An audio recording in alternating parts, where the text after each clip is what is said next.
My mother and stepfather kicked me out of the house when my half-sister was born, because now they had a real daughter. Years later, I got my revenge. I, 25 years old, was expelled from my house 6 years ago, when my mother, 45 years old, and my stepfather, 49 years old, had my half-sister. My mother had me when she was very young, and her grandparents and parents were very traditional and strict, so they forced her to have me. She didn't even want to tell them she was pregnant, but unfortunately, my dad didn't know and told them before she could say anything. From what I've heard, she took the pregnancy test, and as soon as she saw the positive results, he called her parents and told them everything, because he thought it was news she would want to share with them. He didn't even wait to ask her, which was pretty stupid on his part, but that's my dad for you. Needless to say, they broke up shortly after that, and since they were never married, it was a much easier process. My parents met in college and had been together for a year when they got pregnant. But after this stupidity that my dad did, my mom left him. But she couldn't get rid of me because her family already knew, and they said that if she ended the pregnancy, they would disown her, so she had to go through with it. I know the story because she has told me several times, and she always reminds me how lucky I am to be alive today, because if it had been up to her, she would never have had me. It's always nice to hear that from your mother. She claims I am the result of my dad's stupidity, which makes her even more annoyed with me than she normally would be, and so I was raised to be as invisible as possible. My grandparents and great-grandparents made sure I was born, but they didn't consider what would happen to me after that. My childhood was difficult, to say the least. You know how my mother was, but my dad wasn't any better.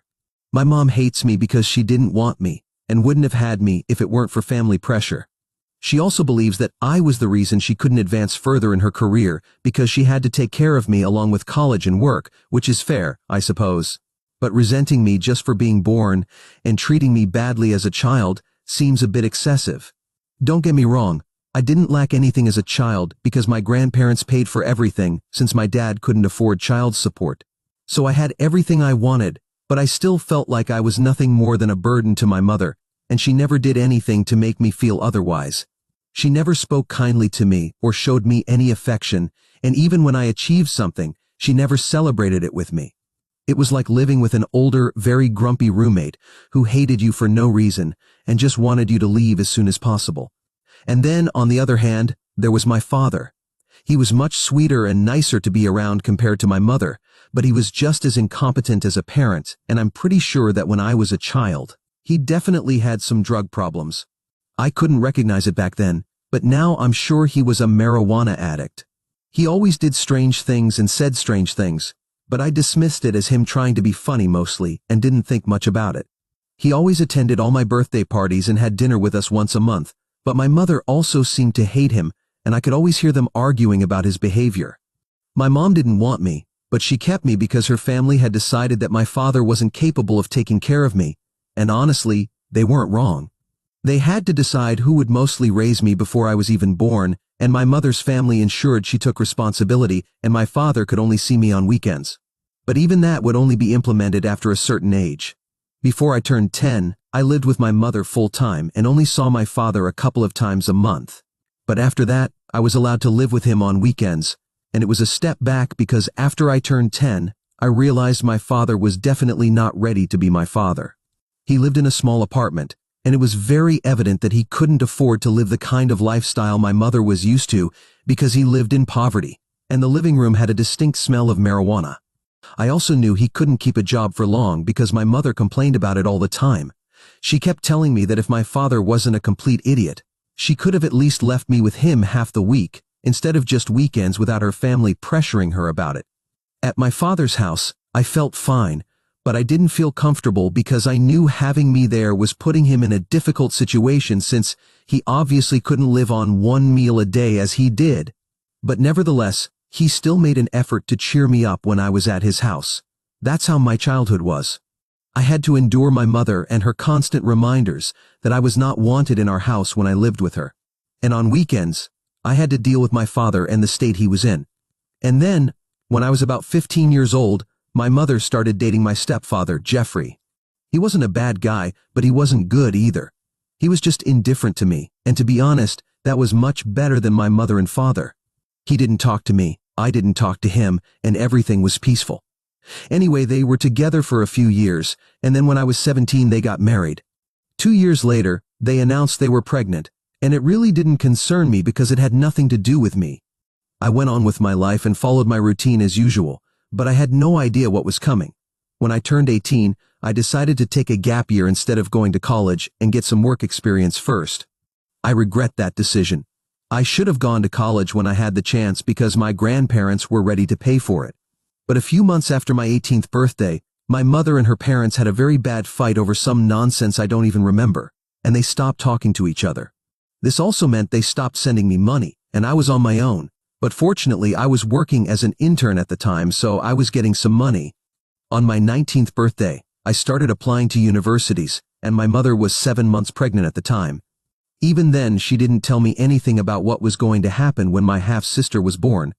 However, just a week after my half-sister was born and my mother returned home from the hospital, she and Jeffrey sat me down and told me they had something important to tell me. I was a little surprised because I couldn't imagine anything my mother had to tell me that could lead to something good. When they started talking to me, they said they needed the room in the house because now that my half-sister was born, they were going to hire a full-time nanny and needed to give her a room to stay in.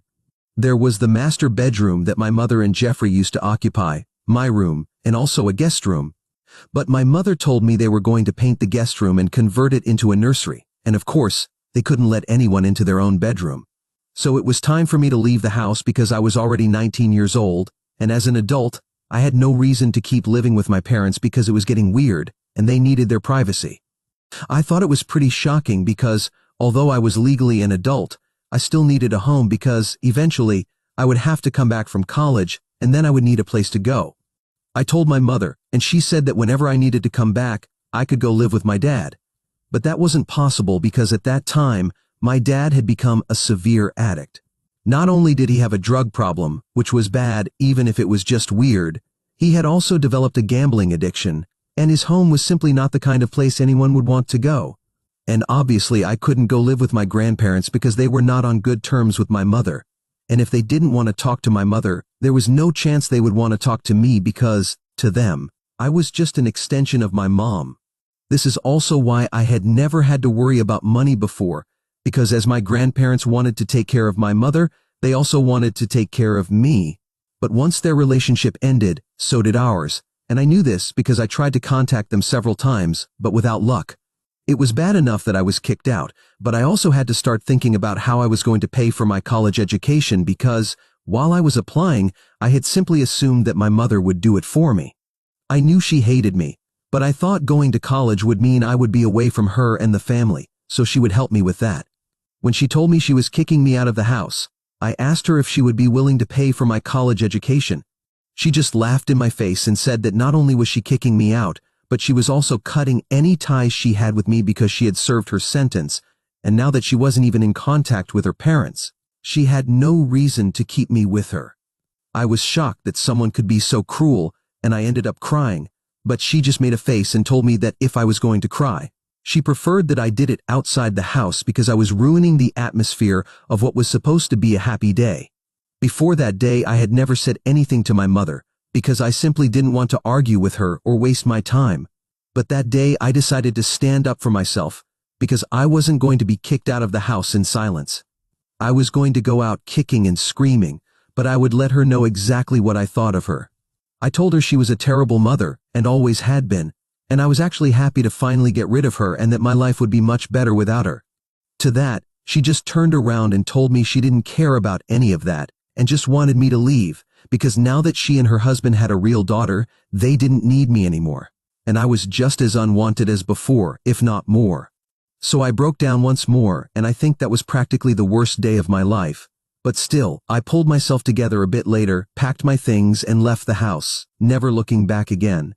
Once I left, I went straight to my dad's house and knew that no matter what state he was in, I was going to fix it and make the best of my situation, because I wasn't going to let my parents and their neglectful attitude ruin my life. When I got there, I realized my dad was in very bad shape, and his house was even worse. I couldn't even tell when it was last cleaned, judging by the looks of it, and there was trash all over the floor. He probably hadn't even bathed in a long time. By then, I knew he hadn't had a job for almost a year. He was losing money left and right due to his gambling addiction. He was lucky that his dad had passed away a few months ago and left him some money, which he was now wasting. As soon as I arrived at my dad's, he tried to tell me he was happy to see me, but he was too high to say anything. He just smiled at me and thought that would be enough. But I wasn't in the mood. I had already had a very bad day and simply couldn't deal with it anymore. He had a joint he was smoking. So I walked over to him and snatched it out of his hands because I was going to make sure he stood up as a father and did everything for me that he hadn't been doing my whole life. I wasn't going to let his bad habits ruin my life. So I told him I was here to stay forever because my mother had kicked me out, and now he had to make up for everything he hadn't done for me and really change his behavior. He thought I was joking and tried to pick up his joint from the floor, but that's when I lost it and ended up slapping my dad across the face. I regret it. I shouldn't have done it, but I was losing my mind about my future and just lost sight of what was important at that moment. But it didn't lead to anything bad, so I guess it was meant to happen. When I slapped him, I immediately started apologizing, but he was really angry, so he went back to his room and closed the door. There was only one room to begin with, so I decided to stay in the living room. But the next morning, it was he who came to me and asked what exactly had happened the night before. He was already sober by then, so I told him everything in great detail and told him that I now needed his help and wanted him to improve his life because I wanted a better future for myself. And for that, I would need his help and cooperation. So he couldn't just gamble and do drugs all day as he was used to. He was a little surprised that my mother had kicked me out and called her to ask about it, but she didn't answer. So that was the day it was decided that I would live with him, and since he had no money, he couldn't afford to send me to college. But he promised me that he would do his best to be a better father to me, because that slap really woke him up in an important way. It wasn't easy, and it was an uphill battle from that point on, and my dad relapsed into his old habits several times over the next few years. But still, I stood by his side and he promised me he would keep trying to get better. I couldn't go to college, but I also couldn't waste time at home, so I decided to apply for some internships at some companies. And I got selected for a few of them. They paid well, but not enough to support a nice lifestyle or pay for college because if I applied to go to college, I would have to leave and give up my internship, and then I would have no money. I wasn't ready to take out a student loan because at that time, I wasn't sure if my dad would be able to improve his life, and I didn't want to dig a hole for myself that I couldn't get out of. So I dedicated myself to working, and when I wasn't working, I was doing household chores because the house had to be clean, and I couldn't allow my dad to live the way he had been living for so long. I wasn't the only one looking for a job, my dad was also doing the same. But since he hadn't been working for a long time and had a bit of a bad reputation due to his previous employers who didn't like him, because he was always high at work, it was harder for him than it was for me, and it was also much more frustrating for him because his daughter was bringing home money, but he wasn't, and that certainly irritated him. However, neither of us had anywhere else to go, so despite everything, we had to stay together and deal with everything together. And then, finally, about 3 years ago, something great finally happened to us. My dad was working as a store manager, but he was barely paid, and the hours were long, and I was working as an accountant. And they paid a little better, but it was a very tedious desk job.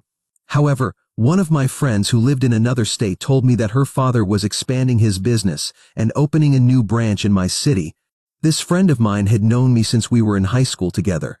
Her parents divorced, and she moved to another state with her father, but she comes back for the holidays every year to meet with me. And that's what we usually do. She knew all about me and the problems I had been going through over the last few years. She had even offered to help me with college tuition, but I couldn't accept money from her because then I would know that I owed her money, and I couldn't live with that.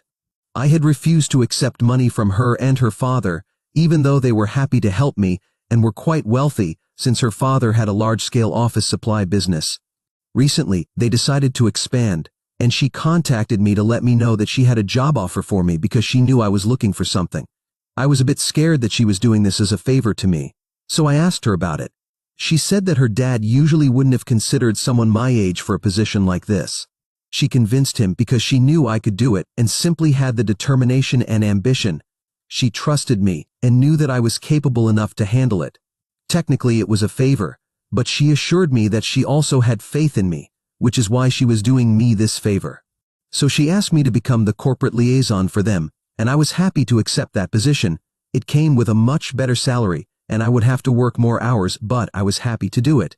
I also asked if they had a vacancy for my dad, and given his qualifications and past work experience, they decided to make him the warehouse manager because he had experience in that field and had worked in that position before. So we were set, and that was the first time something good happened to us. Since then, things have only gone well, and my dad and I are much better now. He completely quit marijuana and doesn't gamble anymore. We moved to a much better house in a nicer neighborhood and have been living here for the past 2 years. Things are going very well, and I really couldn't ask for more. 6 years ago, I couldn't have even imagined being in this place. As for my mother, I had no contact with her after leaving the house, and I have no idea what she has been doing all these years. But 2 weeks ago, she contacted me and said she needed my help. She sounded quite desperate, and I could tell that something serious had happened, so I decided to listen to her. Apparently, my mother quit her job shortly after I left, and she and Jeffrey started their own business, but unfortunately, it had been going badly for a long time, and I don't know why. But they kept investing in it, and putting money into a place where they knew they weren't getting any return. So, surprisingly, they ended up bankrupt, and now had a lot of debts, and were selling everything to pay back all the people they had borrowed money from. But then they came up short. My mother had heard from a relative that my father and I had moved to a better house, so she assumed that we were doing well now. So she thought it would be a good idea to call me and ask for help. She didn't even apologize. She just said we should leave everything in the past and put aside our differences, because this wasn't just about her. She also had a young daughter whose future was at stake, and if I had any kindness in my heart, then I would help them and pay off some of their debts. I thought it was very bold of her to ask me for help after what she had done to me, and just to annoy her, I decided to agree with her on the phone call and play along. But honestly, I had no intention of giving her any money or paying off any of her debts. Still, I told her I would look into it and help her only because I felt petty. So for a few days, I kept her fooled and talked to her every day while she told me about their finances and stuff like that. I listened, knowing I wasn't going to contribute in any way and that this was all just a ruse. But she didn't know that, and I kept hoping that she would apologize or something, but that apology never came. And that made me feel much less guilty about what I was about to do. And then, 2 days ago, she finally asked me when I was going to send the money. So I told her the truth, that I wasn't going to send her any money and that she had been fooled. I reminded her of what she had done to me all those years ago. And not only that, but also the way she had treated me during my childhood. She was foolish to expect me to help her after everything that had happened, and she hadn't even apologized, so she had no reason to expect anything from me. She was a terrible human being and a terrible mother, and I would make sure everyone knew it. So I hung up before she could say anything, and I made my post about all of it. I narrated my entire story and even included the part where my mother had come to me 2 weeks ago, begging for help and acting as if she was entitled to my money and contribution. It was just ridiculous and stupid of her, and I wanted everyone to know it, so that's why I did it. Personally, I don't see anything wrong with it, but my father thinks I took it too far and shouldn't have done it. I don't know what my mother's reaction was, because after that phone call, I practically blocked her everywhere, but I know my relatives can still see the post.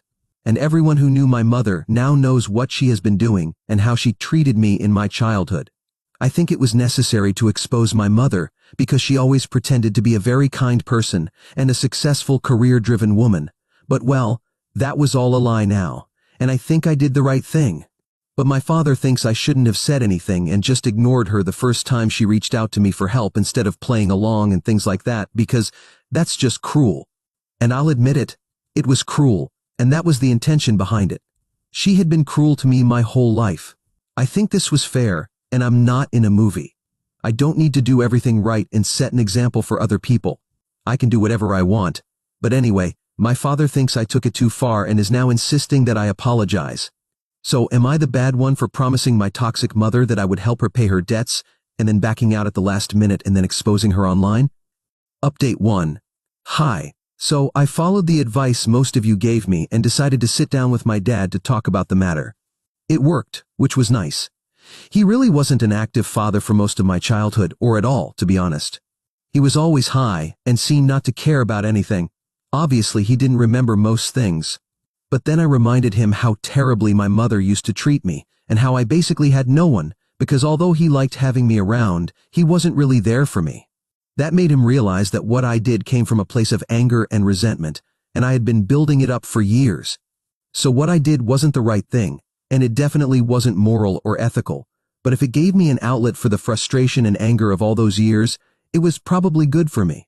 So he understood and stopped saying I needed to apologize to my mother. She never apologized to me for everything she put me through, and on top of that, she had the audacity to expect me to help her. It was a completely different level of arrogance. She hasn't contacted me since then, and it's been almost a week.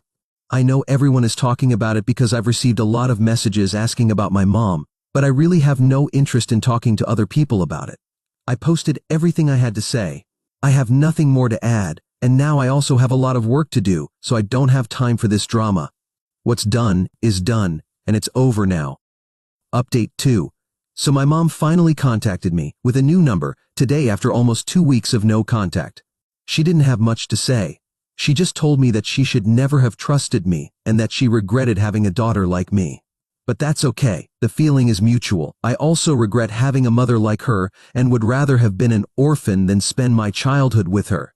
She told me that thanks to my little post, she couldn't live in this city anymore, and had decided to move because the shame and embarrassment were too much. So I finally got what I wanted, according to her. But honestly, I don't really care where she is. She and I haven't been in contact for a long time, and I don't care where she lives. So that's something she's very wrong about, but that's okay. She's a narcissist and has a tendency to make everything about herself, so this isn't a big surprise. Anyway, I'm glad she's moving and that I don't have to talk to her again because she's blocked me. Update 3. Hey, it's been a month since my mother moved, and things have been quiet. We no longer have contact, but I've heard from some relatives that she's apparently cut ties with her entire family and isn't talking to anyone. I guess that's good for her. My dad and I are still doing well. In fact, my dad just got a raise, so everything is good. And I can't complain. As for my post, I've deleted it. It already did all the damage it needed to do, and I didn't see the point of it staying up. If anything else happens, I'll be back with another update. Update 4. This update is to tell you something more about my mother, from the little I've heard. It turns out she is in the process of divorcing her husband, Jeffrey. At first, I was a bit surprised, but then I remembered how she is, and it's no surprise. I don't have many good things to say about Jeffrey either, although given how the two of them are, I thought they would get along in some twisted way. What concerned me a bit more was that some acquaintances told me that my mother was expressing concern for me. They said she was worried about how I was doing, since I'm her daughter, despite everything. It's strange, right? After everything that has happened between us, she still feels the need to worry about me. But honestly, I find it hard to believe in her genuine concern, given her history. It's something I'm no longer interested in, and I hope it's not another trick to get money out of me. I also hope she doesn't come after my father now that he's doing better. Anyway, I'll keep moving forward with my life, focusing on my job and maintaining a healthy relationship with my father. The only thing I worry about is my half-sister, because growing up with that kind of mother is not easy. I just hope she treats her better than she did me. At least she was wanted. I don't say that out of jealousy, though it might sound like it, but because I genuinely worry about her, although there's little I can do.